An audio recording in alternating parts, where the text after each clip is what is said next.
Right now, you probably assume the systems around you will still be there tomorrow. The power grid, the currency in your bank account, the government that prints your passport. We build our entire lives on the quiet assumption that these things are permanent. The Romans assumed exactly the same thing.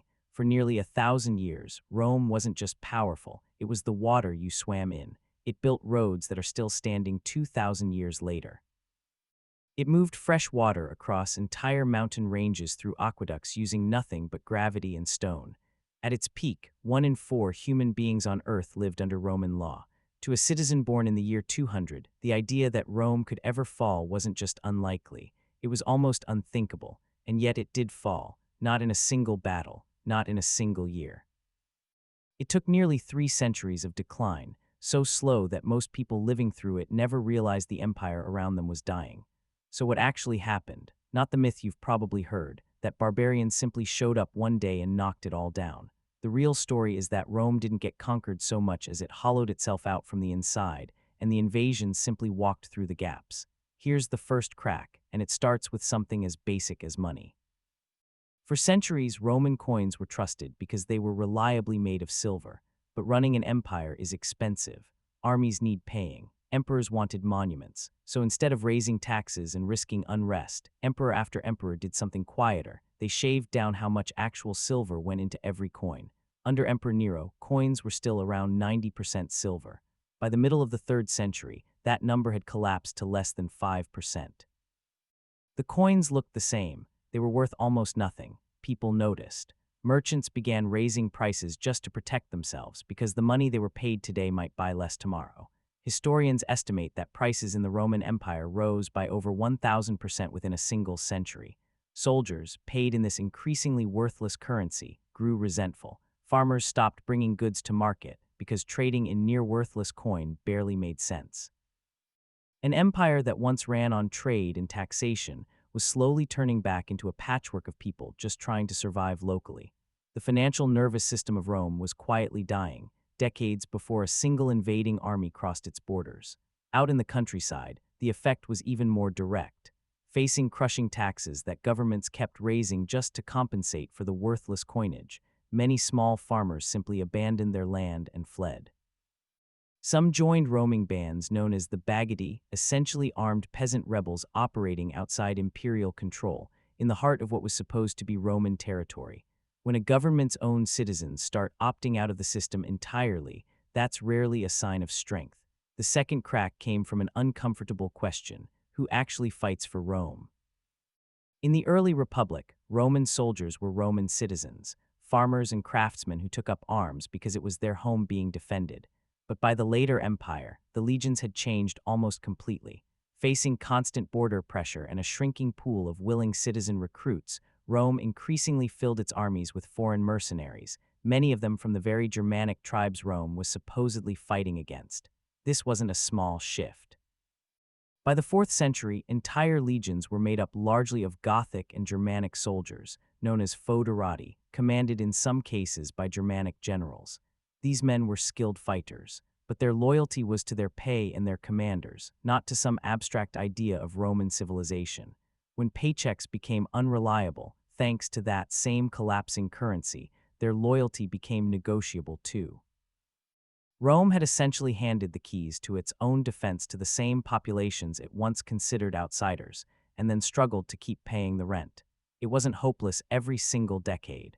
Around the year 270, an emperor named Aurelian briefly reversed the slide, defeating multiple breakaway regions, reuniting the empire's territory, and even attempting to stabilize the coinage. Rome nicknamed him Restitutor Orbis, restorer of the world. But Aurelian was assassinated by his own officers within 5 years of taking power, and the recovery he started didn't survive him. It was a pattern that would repeat again and again. A capable leader would emerge, stabilize things briefly, and then be cut down before real, lasting change could take hold. The third crack was political, and it might be the most self-destructive of all. Between the years 235 and 284, a 50-year stretch now known to historians as the crisis of the 3rd century, Rome went through over 20 different emperors. Nearly all of them were removed from power by assassination, by their own soldiers, or by a rival general marching on Rome. The average reign lasted barely 2 years. Imagine trying to run a country, plan a defense, negotiate a treaty, or fix a currency when the leadership itself might not survive. Generals stopped focusing on defending the borders and started focusing on defending their own position, because the greatest threat to an emperor was rarely a foreign army. It was the ambitious general standing next to him. Rome's energy, money, and best military talent were being spent fighting each other, not the actual threats gathering at the edges of the empire. Some of these emperors ruled for mere weeks. One, Gordian III, was made emperor at just 13 years old, a child placed on the throne because he was seen as unthreatening to the generals actually running things behind him. He was dead by 19, killed under murky circumstances during a military campaign. Historians still argue whether it was the enemy or his own officers who were really responsible. When a throne changes hands that violently, that often, everyone around it starts making short-term decisions, because nobody believes today's arrangement will last long enough to matter. The fourth crack came from a decision that was meant to be a solution, splitting the empire in two.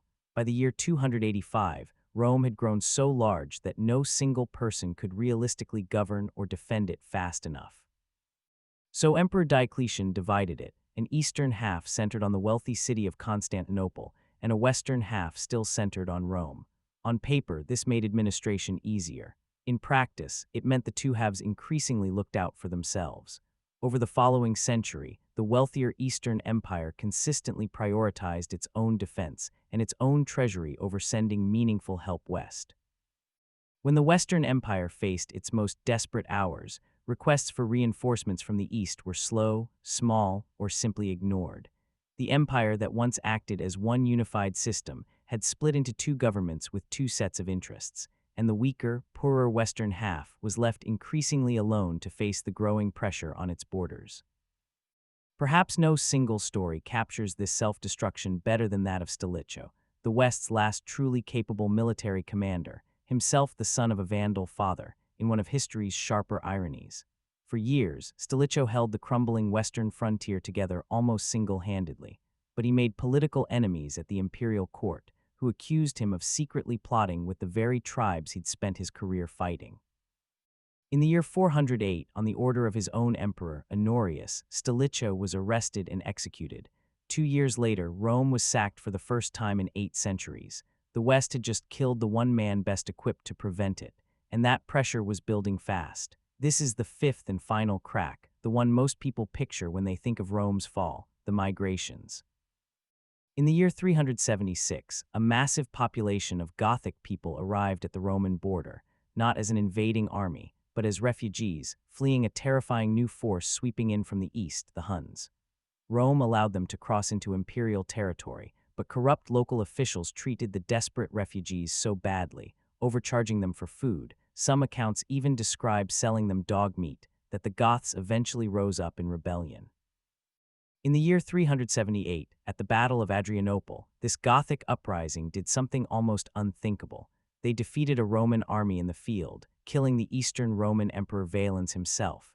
It was the empire's worst military defeat in centuries, and it proved something the whole frontier had started to suspect. Rome's legions were not invincible anymore. Word spread.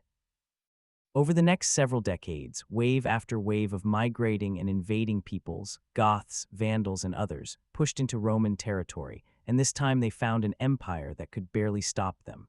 Its currency was worthless. Its army was foreign and unreliable. Its leadership changed every 2 years. Its two halves wouldn't reliably help each other. In the year 410, Rome itself, the city that hadn't been captured by a foreign enemy in 800 years, was sacked by Gothic forces under Alaric. The psychological shock across the ancient world was enormous, but it wasn't the last time.